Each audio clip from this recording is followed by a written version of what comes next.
Salut à tous, très heureux de vous retrouver à nouveau sur LMTV pour un nouveau message. Voyez-vous, notre but est d'encourager votre foi. Nous voulons que votre foi puisse, et que notre foi à tous puisse grandir, qu'elle devienne précieuse. Et tout ce qui est précieux, Dieu se permet de l'éprouver. Nous allons voir aujourd'hui, dans un texte de l'Évangile qui se trouve dans deux évangiles différents, nous allons voir une personne, nous allons découvrir, nous allons suivre à la trace une personne dont la foi a été éprouvée. À la fin de cette épreuve qu'elle a passée avec succès et qui a prouvé, qui a montré sa détermination, eh bien, elle a reçu un compliment extraordinaire de la part de Jésus. Et je voudrais que vous puissiez tous recevoir ce même compliment. Alors, suivez-moi dans la lecture que je vais faire maintenant, dans Matthieu au chapitre 15, à partir du verset 21. Matthieu 15, 21. Jésus partit de là et se retira dans le territoire de Tyr et de Sidon. Une femme cananéenne qui venait de ces contrées lui cria « Aie pitié de moi, Seigneur, fils de David. Ma fille est cruellement tourmentée par le démon. » Il ne lui répondit pas un mot.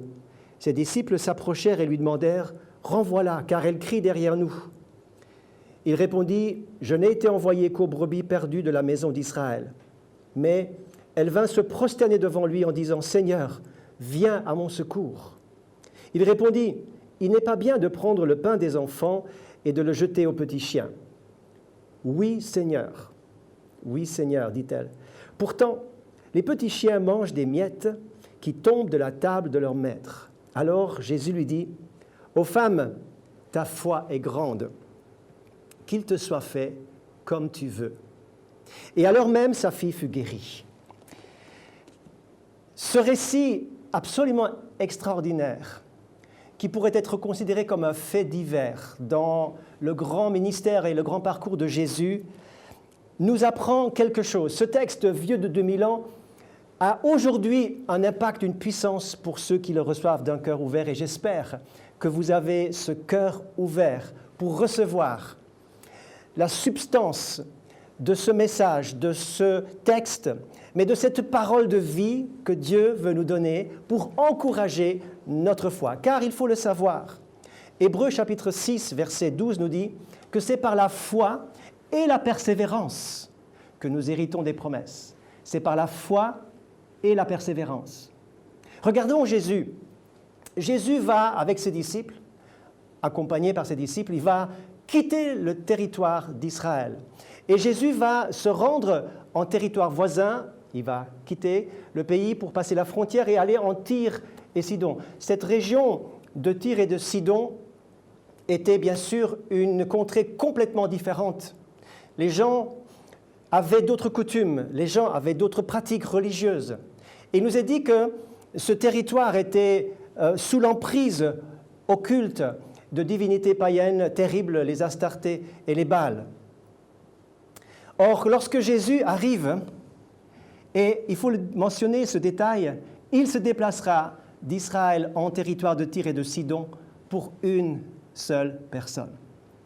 J'aimerais vous dire aujourd'hui que Jésus s'intéresse à chacune de nos personnes, à chacun de nous individuellement. Jésus est en marche vers vous. Jésus se déplace pour toute âme dont il perçoit le cri de détresse. Et Jésus va donc entrer dans un territoire obscur, un territoire fermé, un territoire qui est pris d'assaut par des puissances mauvaises qui sont là et qui oppriment cette population. Mais là où Jésus arrive, la lumière arrive. Là où Jésus arrive, la lumière brise les puissances des ténèbres. Lorsque Jésus arrive, même dans l'endroit le plus obscur, peut-être que vous vous trouvez justement dans un endroit obscur, mais lorsque Jésus est invité, lorsque Jésus est le bienvenu, l'endroit obscur s'éclaire. Quelle que soit la densité de l'obscurité, quelle que soit la densité des ténèbres qui sont autour de vous et même en vous, lorsque Jésus vient, les ténèbres doivent reculer parce que Jésus a toute autorité.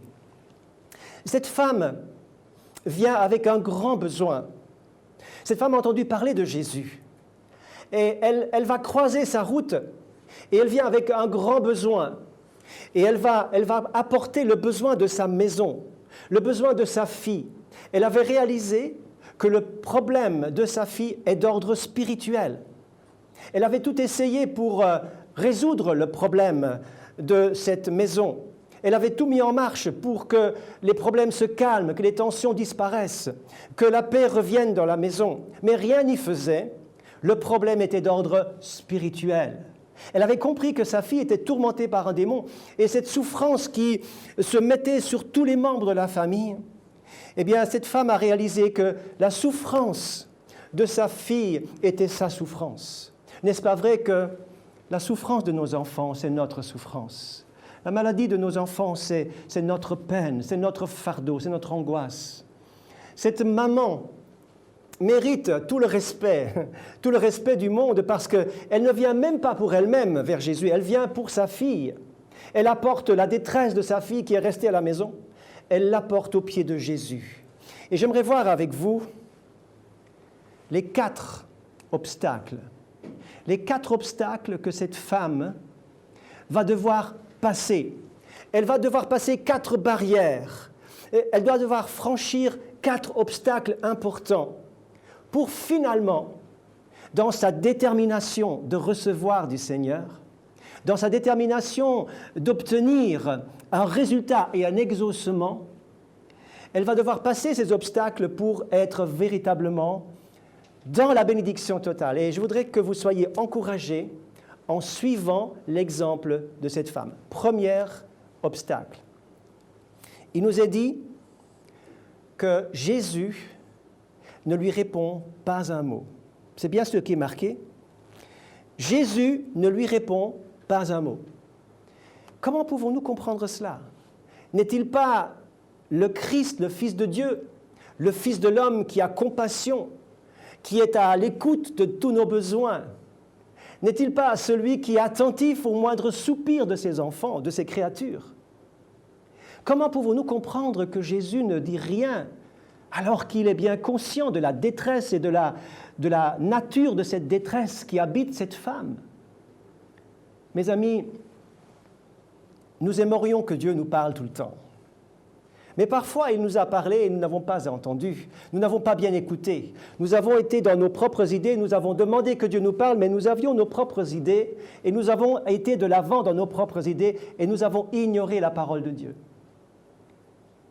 Dieu nous parle, mais lorsqu'il ne veut pas parler ou lorsqu'il ne parle pas, nous devons accepter le silence de Dieu. Êtes-vous prêts à supporter le silence de Dieu sans vous révolter, sans tout remettre en question, sans dire « Seigneur, je ne comprends rien, je ne comprends pas pourquoi tu me dis rien, pourquoi ta parole ne me parle pas, pourquoi tout est vide, pourquoi le ciel est creux ?» Sachons supporter dans la paix et dans la communion avec le Seigneur le silence de Dieu. Pourtant, elle avait fait une bonne prière. Elle avait même dit « Seigneur, fils de David ». Elle qui n'est pas du peuple d'Israël, elle a pris le Seigneur comme étant le Dieu d'Israël auquel elle s'adresse. Elle s'adresse à la bonne personne et elle s'adresse à la bonne personne en faisant une bonne prière. Peut-être avez-vous fait une bonne prière adressée à la bonne personne, au Seigneur Jésus, lui qui est le chemin, la vérité, la vie, le seul médiateur entre Dieu et les hommes. Vous avez fait une bonne prière et pourtant, la réponse, c'est le silence. Dans le livre de Daniel, nous trouvons un autre exemple où Daniel a prié et jeûné pendant 21 jours. Ensuite, la réponse est arrivée. Et l'ange lui a dit ceci. « Dès le premier jour où tu as entendu, où tu as eu à cœur de prier, le ciel s'est mis en marche. Ta prière a été récupérée et tes paroles ont été entendues. » Vous pourrez relire ça dans Daniel chapitre 10, verset 12.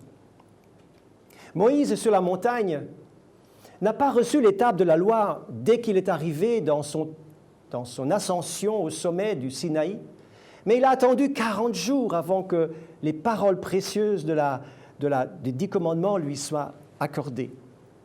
savons-nous supporter le silence de Dieu sans nous révolter, sans contredire Dieu, sans nous sentir frustrés, sans nous sentir une victime? Mes amis, cette femme avait une confiance, car la foi déterminante, la foi qui persévère, elle ne lâche pas, même devant le silence de Dieu. Elle ne perd pas Jésus de vue. Et je vous demande de ne pas perdre Jésus de vue, même lorsque nous ne le comprenons pas. La foi, c'est faire confiance, même lorsque Jésus se tait, même lorsque tout va dans le sens contraire de notre réponse attendue. La foi persévère, même lorsque la réponse tarde. Deuxième obstacle. Nous lisons que les disciples ne lui font pas bon accueil. Les disciples disent « Renvoie-la car elle crie derrière nous ». Le grec nous dit « Seigneur, délivre-nous ». Est-ce qu'ils désirent que la femme soit délivrée rapidement pour qu'ils puissent continuer leur chemin? Ou est-ce qu'ils demandent « Seigneur, débarrasse-nous de ce cas, de cette situation pénible qui nous ennuie, qui nous gâche nos vacances en territoire étranger ». En tout cas, si nous regardons attentivement les évangiles, nous pouvons constater que les disciples étaient plutôt de ceux qui voulaient se débarrasser de la foule. Ils voulaient repousser les enfants, ils repoussaient Bartimée, ils repoussaient la foule, ils voulaient se protéger pour ne pas trop être dérangés. Et nous le voyons à certains moments. Et je pense que ici, les disciples vraiment ne font pas du bon travail. Ils n'accueillent pas bien cette femme étrangère. Ils ont leurs raisons. Nous n'allons pas entrer en matière sur ces raisons. Mais si vous avez été mal accueillis par d'autres chrétiens, chers amis, faites comme cette femme, ne vous laissez pas arrêter. Passez outre les disciples qui vous ont mal accueillis, allez directement à la bonne adresse vers Jésus. Allez vers lui, car c'est lui qui accueille. Il a dit « Je ne mettrai pas dehors celui qui vient à moi ». Je voudrais répéter cette parole pour quelqu'un précisément. « Je ne mettrai pas dehors celui qui vient à moi ». Le Seigneur entend votre souffrance, votre besoin, votre désir, votre prière. Même le soupir le plus secret est connu par lui. Et je voudrais vous encourager à persévérer encore et encore. Soyez déterminés et vous allez obtenir. Cette femme a supporté le silence de Jésus. Cette femme a dépassé le mauvais accueil des chrétiens, des disciples de Jésus. Elle ne s'est pas laissée arrêter. Elle a fait le tour de ses disciples pour s'approcher de Jésus. Maintenant, Jésus parle, mais elle doit comprendre le troisième obstacle. Je n'ai été envoyé qu'aux brebis perdues de la maison d'Israël. Cette femme va entendre, hors du territoire d'Israël, et les disciples aussi doivent entendre ce message de Jésus, car ce message ne s'adresse pas seulement à la femme cananéenne, mais s'adresse aussi aux disciples qui l'entendent, que Jésus est venu d'abord pour les siens, même si les siens ne l'ont pas reçu. Même si les disciples et le peuple d'Israël, au sein duquel le Christ, le Fils de Dieu, est né, car Jésus est juif, eh bien, même si son peuple ne l'a pas reçu, il est venu d'abord pour les siens. Écoutez ces paroles. Matthieu 10, 5. Jésus, après avoir choisi les 12, leur donne ces recommandations. N'allez pas vers les païens, mais allez plutôt vers les brebis perdues de la maison d'Israël. L'apôtre Pierre va dire dans Acte 3, 26, « C'est à vous, Juifs, premièrement, que Dieu a suscité son serviteur et l'a envoyé pour vous bénir. » Et il y a d'autres textes qui confirment ce message primordial destiné au peuple d'Israël. Et Dieu ne s'est jamais repenti de cela. C'est pourquoi nous bénissons le peuple élu. Par après, dans Matthieu 28, il nous est dit « Allez par toutes les nations ». Et nous faisons partie de toutes ces nations. Et nous avons reçu la grâce d'entendre la bonne nouvelle de l'Évangile, bien sûr. Alors, ce que cette femme va faire, c'est cela qu'il faut faire. Elle ne conteste pas l'ordre de Dieu. Premièrement, Israël. Ensuite, les nations. Ne contestons pas l'ordre que Dieu a donné. Ne contestons pas ce que Dieu a mis dans son ordre à lui. Son ordre ne correspond peut-être pas au nôtre. Nous avons d'autres sensibilités. Mais lorsque Dieu parle, nous devons écouter ce qu'il dit. Et si nous nous conformons à ce qu'il a dit, nous serons bénis et nous aurons les mêmes résultats ce qu'a obtenu cette femme, eh bien, nous l'obtiendrons aussi. Elle ne conteste pas, mais elle adopte l'attitude juste. Voyez-vous, elle arrive au bout du rouleau de sa souffrance. Elle arrive, elle ne peut plus continuer. Il faut que Jésus fasse quelque chose.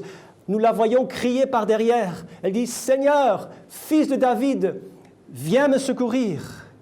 Maintenant, il nous est dit au verset 25, après avoir passé la première barrière, la deuxième barrière, la troisième barrière, où elle ne se replie pas sur elle-même en disant « Je suis rejetée, je ne fais pas partie du peuple d'Israël, je n'ai pas de chance ».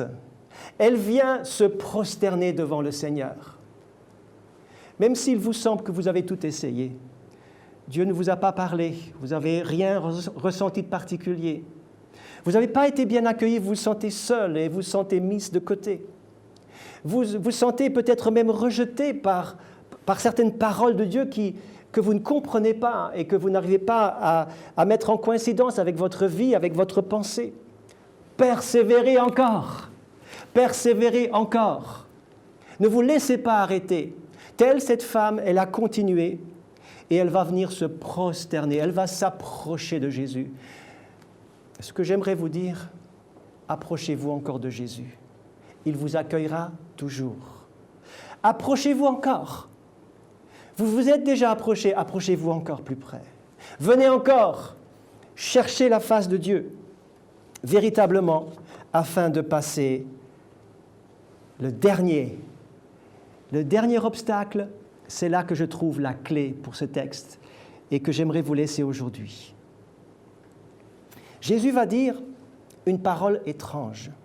Il va dire « Il n'est pas bien de prendre le pain des enfants et de le jeter aux petits chiens. » Jésus, qu'est-ce que tu veux dire par là? Remarquons que Jésus ne dit pas de le jeter aux chiens. Le chien est un mot insultant au Moyen-Orient. Jésus ne dit pas, il n'insulte pas. Jésus n'insulte jamais, il respecte tout un chacun. Profondément, vous êtes respectés par Jésus. Mais Jésus dit, les petits chiens, avez-vous déjà remarqué des petits chiens qui sont peut-être dans la cour de votre maison ou bien que vous avez vu dans la rue? Les petits chiens, vous les chassez, qu'est-ce qu'ils font? Ils reviennent. Vous les chassez 2 fois, 3 fois, 4 fois, ils reviennent à chaque fois. Et ils viennent pour jouer avec vous, pour obtenir quelque chose. Et cette femme, Jésus sent en elle, Jésus va même un peu la provoquer, va la pousser jusque dans ses derniers retranchements. Jésus va la tester jusqu'au bout. Est-ce que nous acceptons que notre foi soit testée jusqu'au bout? Est-ce que nous acceptons que Dieu teste cette foi que vous avez reçue, qui est précieuse, qui est en train de grandir, et Jésus va la tester pour pouvoir faire un grand compliment et un grand miracle pour finir? Eh bien, Jésus va tester cette femme en disant, le pain des enfants d'Israël, laisse tomber des petites miettes au bord de la table. Il y a une abondance telle que les miettes tombent et certaines personnes profitent de ces miettes pour saisir un petit bout de la bénédiction qui tombe de la table du Maître. J'aimerais vous dire, ce qui tombe de la table du Maître est pour vous. Une miette de la bénédiction de Dieu est suffisante pour régler votre problème. Il y a suffisamment de puissance dans une miette qui est dans la main de Dieu, qui tombe de la main de Dieu, pour régler votre problème, quelle que soit la complexité de ce problème, quelle que soit la difficulté. Le Seigneur a suffisamment de miettes et sont suffisamment remplis de puissance pour solutionner votre problème et répondre à votre besoin. Et j'aimerais aller plus loin. Dieu a plus que des miettes. Si vous êtes enfant de Dieu, si vous avez fait la paix avec le Seigneur, si vous avez reçu Christ et si vous laissez régner Christ dans votre vie, eh bien, à ce moment-là, vous avez droit au pain des enfants. Et Dieu veut vous mettre dans vos mains et dans votre cœur le pain des enfants afin que vous soyez nourris, afin que vous receviez plus que des miettes. Dieu n'est pas un Dieu avare, il vous donne plus que des miettes, il vous donne le pain vivant afin que vous soyez rassasiés, consolés, réconfortés et que votre foi et votre confiance en Dieu puissent grandir encore et encore. Cette femme a saisi, elle a dit, Seigneur, même des miettes, tu ne seras pas plus pauvre pour autant. Seigneur, donne-moi une miette, ça suffira. J'ai confiance qu'une miette qui tombe de ta table, une miette qui sort de ta puissance, une miette est suffisante pour régler mon problème à la maison. Pour régler mon problème à la maison. Et là, Jésus s'arrête. Jésus s'arrête et il fait une belle leçon aux disciples qui sont autour de lui en disant « Femme, ta foi est grande. » Et sans qu'il ait besoin de se déplacer à domicile, qu'il te soit fait comme tu veux. Et à l'instant même, sa fille fut guérie. À l'instant même, sa fille fut guérie. Cette femme a passé 4 obstacles. Je ne sais pas combien d'obstacles vous avez déjà passés, mais sachez que Dieu tient compte et il ne permettra pas que vous soyez éprouvés au-delà de vos forces. S'il vous semble que vous n'avez plus la force de persévérer, de continuer, Dieu vous donne aujourd'hui sa portion de force, de courage pour persévérer encore et encore. Accrochez-vous à lui, faites-lui confiance encore et toujours. Et vous verrez que Dieu ne manquera pas, que Jésus ne manquera pas d'intervenir en son temps, en son heure, pour vous secourir. Regardez cette femme qui revient à la maison. Elle voit sa fille qui court à sa rencontre. Elle est guérie, elle est délivrée. Les tensions sont parties, la paix revient, la lumière revient. Les crises sont terminées. Elle tombe dans les bras l'une de l'autre, la maman qui a payé le prix de la persévérance et sa fille qui a été au bénéfice de l'exaucement de Jésus. Cette réconciliation, je vous la souhaite. Cette action de Dieu dans votre maison, je vous la souhaite. Et je prie maintenant que le Seigneur intervienne dans votre situation. Car ce qu'il a fait autrefois pour cette femme, il veut le faire maintenant pour vous.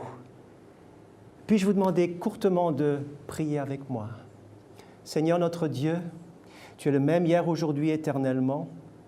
Et je te remercie de ce que tu as posé la foi dans le cœur de tous ceux qui nous écoutent et qui nous regardent.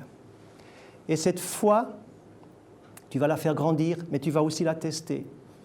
Donne à chacun de passer les tests, d'accepter, de ne pas se révolter, de se soumettre et de dire comme cette femme, « Oui Seigneur ». Elle ne comprenait pas tout, mais elle a dit « Oui Seigneur ». Je te prie que Seigneur, toute personne qui écoute et qui regarde puisse dire « Oui Seigneur » dans son cœur, avec sa bouche. L'affirmer, le définir, le confirmer avec sa bouche. Oui Seigneur, je suis d'accord avec toi, je me soumets totalement et je reçois ta parole, je reçois ta main, je reçois l'action du Saint-Esprit. Et Seigneur, tu as des miettes pour moi, tu as le pain de vie pour moi. Je me sers à ta table parce que je suis ton enfant. Et tu me bénis maintenant, et tu bénis toute ma famille et tous les besoins que je t'apporte. Et je te remercie d'avance, Seigneur, dans le nom de Jésus. Amen. Si vous avez prié de tout votre cœur, sachez que Dieu vous a entendu premièrement, mais qu'il va aussi répondre à votre prière. Faites-lui confiance. Je me réjouis de vous retrouver pour une autre émission bientôt sur LMTV.